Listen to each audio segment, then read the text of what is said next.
Hello everyone, welcome back again to my channel. Ayan guys, medyo late po tayo ngayon sa live ni Kalingap Ido. Na busy po kasi yung ah, katulong nyo. So, ayan mga ka-idsi, nakita po natin doon at napanood po natin ang live ni Kalingap Ido. Siyempre, supportahan din natin si Kalingap Ido. And then, napakadaming blessings na dumating sa kanya. And deserve naman po kasi ang bait naman po niya at matulungin po at asahan po ng mga sponsor na yung mga blessings na pinapadala ay makakarating po yun sa mga parurunan.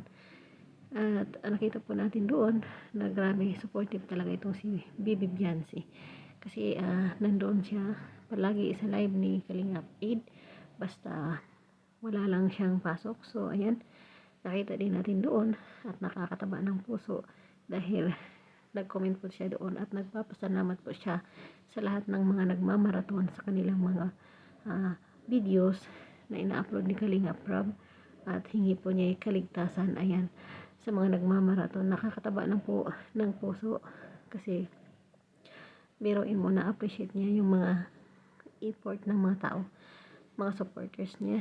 And then patuloy po natin silang suportahan at antabayanan po natin ang next episode. Ayan, yan lamang po at sana'y nasa magandang kalusugan tayong lahat. Magandang gabi po.